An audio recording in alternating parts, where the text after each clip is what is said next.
नाज़रीन, अपोजिशन ने तहरीक तहफ़्फ़ुज़ आईन पाकिस्तान के नाम से हुकूमत के ख़िलाफ़ एहतजाजी तहरीक शुरू करने का ऐलान कर दिया है। कौमी असम्बली में अपोजिशन लीडर उमर अयूब ने हफ्ते को पश्चिम में जलसे से खिताब करते हुए कहा कि तहरीक इंसाफ, पश्तूनख्वा मिली अवामी पार्टी, जमात इस्लामी, मजलिस वहदत मुस्लिमीन, सुन्नी इत्तेहाद काउंसिल और बलोचिस्तान नेशनल पार्टी मेंगल पर मुश्तमिल 6 जमातों ने इंतखाबी नताइज के खिलाफ इत्तेहाद कायम किया है और इस इत्तेहाद के सरबरा महमूद खान अचकज़ई होंगे। दूसरी तरफ सदर मुमलिकत आसिफ अली जरदारी ने कहा है कि हम लड़ते हैं और अवाम पिसते हैं, एक पॉइंट पर नहीं आ सकते तो पीछे हट जाए। जबकि बिलावल भुट्टो का ये कहना है कि साजिशी सियासतदान PNA 2 लाना चाहते हैं जिससे मुल्क को ख़तरा है। क्या तहरीक तहफ़्फ़ुज़ आईन पाकिस्तान से मुल्क को ख़तरा है या ये सियासी इस्तेहकाम का बायस बनेगी? क्या इमरान खान का जेल से बाहर होना पाकिस्तान की सियासत के लिए बेहतर है? और ईद के बाद अब सियासी मंजरनामा क्या बनता नज़र आ रहा है? हबीब साहब, ईद के बाद अब सियासी मंजरनामे पर कुछ गहमा गहमी होने वाली है। हमने देखा कि ईद की छुट्टियों में ही तहरीक तहफ़्फ़ुज़ आईन पाकिस्तान का भी आगाज़ हो चुका। कुछ लोग ये कह रहे हैं कि जो हुकूमत के ख़िलाफ़ तहरीकें चलती हैं वो अक्सर कामयाब होती हैं, लेकिन कुछ लोग ये भी समझते हैं कि ये जो तहरीक अब शुरू हुई है इसकी कामयाबी का इन्हिसार हुकूमत के रद्द-ए-अमल पर होगा।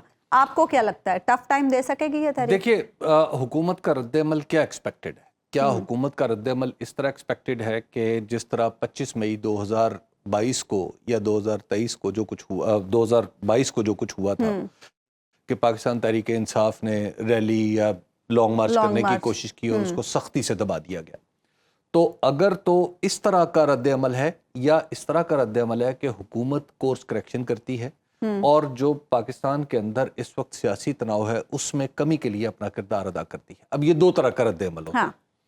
आपको याद होगा कि 2019 में मौलाना फजल रहमान ने एक इसी तरह की तहरीक चलाई थी और उसको आज़ादी मार्च का खिताब दिया, नाम दिया था, ठीक है। और उससे पहले उन्होंने मिलियन मार्चेस किए थे, मुख्तलिफ जगहों पे जलसे किए थे और फिर अल्टीमेटली वो इस्लामाबाद आ पहुंचे थे, धरना भी दिया था जी। उस धरने के नतीजे में जनाब नवाज शरीफ जो थे वो जेल से निकले, अस्पताल पहुंचे, उनके प्लेटलेट्स गिरे और उसके बाद वो एक खुसूसी तैयारे पे बैठ के लंदन चले गए, जहां पे उनके प्लेटलेट्स फिर ठीक हो गए। तो देखिए, यहाँ पर भी जो सूरत हाल है इस तहरीक की, इस तहरीक का नाम तो बज़ाहिर हमें क्या नजर आ रहा है, क्या तहरीक तहफ़्फ़ुज़ आईन पाकिस्तान, आईन पाकिस्तान। लेकिन अगर आप इस तहरीक को सामने रखें, इसका जो ऑब्जेक्टिव सामने रखें, तो वो है इमरान खान की रिहाई के लिए प्रेशर डालना। ठीक, ये है अचकज़ई साहब ने अपने खिताब में कहा, ये इसका इमीडिएट या यूं कहिए कि प्राइमरी ऑब्जेक्टिव जी।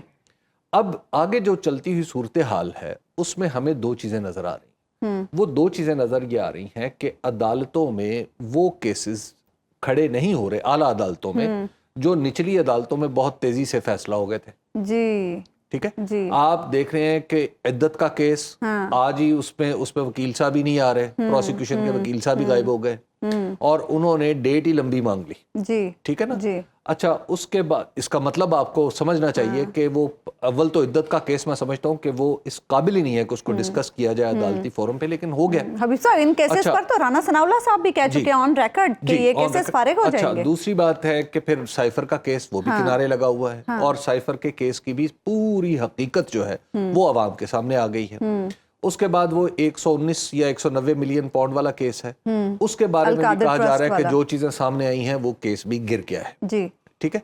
जब आपके और फिर तोशा खाना वाला केस वो पहले से गिर चुका है। अब जब ये केसेस जो है गिरने के लिए भी एक माहौल चाहिए, इस तहरीक से वो माहौल बनाया जा रहा है। इस तहरीक से वो एक माहौल बन जाएगा जिसमें इस तरह के जो फैसले होंगे वो आसान होंगे और आप किसी न किसी दर्जे में ये कह सकती हैं कि ये दरअसल ये जो फैसले होंगे ये कुछ अदलिया के ऊपर जो दबाव है उसमें भी कमी का सबब बने। बिलावल कह रहे हैं PNA 2 बन रही है।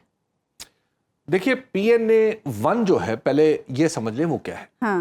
PNA 1 उस इत्तेहाद को कहा जाता है जो 1977 में बना और जुल्फकार अली भुट्टो साहब के खिलाफ बना जब इलेक्शन हुए थे, ठीक है। और इलेक्शन उस वक्त चूंकि 3 दिन के वक्फे से होते थे, तो जो पहले दिन कौमी असम्बली का नतीजा आया तो फिर उसके बाद जो सूबाई असम्बली के 3 दिन बाद इलेक्शन थे, तीसरे दिन, तो उसमें लोग नहीं गए, बायकॉट हो गया और वहां से फिर एक तहरीक उठी जो 9 मुख्तलिफ जमातों पर मुश्तमिल थी जिसको PNA कहा जाता था, ठीक है। Pakistan national alliance. اور اب اس میں ہوا کیا, اسی میں تحریک مصطفیٰ کا نعرہ لگا تھا, تحریک نظام مصطفیٰ کا نعرہ لگا تھا. اچھا, اب اس تحریک کا تو انجام بڑا خوفناک تھا. اچھا, اس تحریک نے یہ کیا کہ ماحول اتنا گرما دیا کہ لاہور کے اندر جو لوگ تھے وہ باقاعدہ گرفتاریاں دیتے تھے, اور یہاں پہ فوج کو ڈپلوائے کر دیا گیا. اور فوج کو جب ڈپلوائے کیا گیا تو 3 بریگیڈیئر صاحبان تھے جنہوں نے کہا تھا ہم اپنے لوگوں پہ گولی نہیں چلا سکتے, اور وہ ذوالفقار علی بھٹو کا دور تھا. تو جب 3 بریگیڈیئر صاحبان نے یہ کہا تو اس پہ پھر جنرل ضیاء الحق جو تھے وہ پریشان ہو گئے, جو چیف آف آرمی سٹاف تھے. انہوں نے کہا یہ تو فوج میں تو آرڈر مانا جاتا ہے, یہ تو صورتحال بدل رہی ہے. تو لہٰذا انہوں نے کہا کہ جناب اب پھر ہمیں مارشل لا ہی لگانا پڑے گا. اور مذاکرات دوسری طرف پی این اے اور پیپلز پارٹی کے درمیان, ذوالفقار علی بھٹو کے درمیان مذاکرات ناکام ہو رہے تھے. یعنی بلاول کس اینگل سے کہہ رہے ہیں پی این اے, اسٹینڈ آف کی سچویشن, تو وہ تحریک تو بڑی خطرناک تھی. اب یہاں پر سوال یہ ہے کہ پی این اے تو اس وقت خود حکومت میں ہے, جو پیپلز پارٹی ہے وہ پی این اے میں شامل ہو چکی ہے. تاریخ میں تبدیلی یہ آئی ہے کہ اس وقت جو پی این اے کا حصہ ہے وہ خود پیپلز پارٹی بنی ہوئی ہے. صحیح. اچھا, اس پی این اے میں کون کون تھا؟ مفتی محمود صاحب, یعنی جمعیت علماء اسلام, مسلم لیگ, ٹھیک ہے, چودھری ظہور الہی صاحب یعنی جو کاف لیگ, یعنی اس وقت تو یہ مسلم لیگ ہی تھی نا. اچھا, اور پھر خود نواز شریف صاحب کے والد ماجد بھی اس تحریک کا حصہ تھے, یعنی اس طرح ایکٹیو نہیں تھے, لیکن یہ ہے ایک اینٹی بھٹو جو کیمپین تھے اس کا حصہ. اور اب سب لوگ یہ اکٹھے ہیں, اب سب لوگ یہ اکٹھے ہیں, تو پی این اے اکٹھی ہے, اس میں پیپلز پارٹی کا اضافہ ہو چکا ہے. صحیح. تو اب جو اتحاد ہے, آپ جو اتحاد بن رہا ہے, اس میں آپ اس کو پی این اے نہیں کہہ سکتے. ہاں, آپ اس کو پی این اے کی حکومت کے خلاف ایک اتحاد کہہ سکتے ہیں. اگر آپ غیر جانبدار اور بے لاگ تجزیوں اور تبصروں میں دلچسپی رکھتے ہیں تو ابھی سنو نیوز کا یوٹیوب چینل سبسکرائب کریں اور بیل آئیکن پر کلک کریں.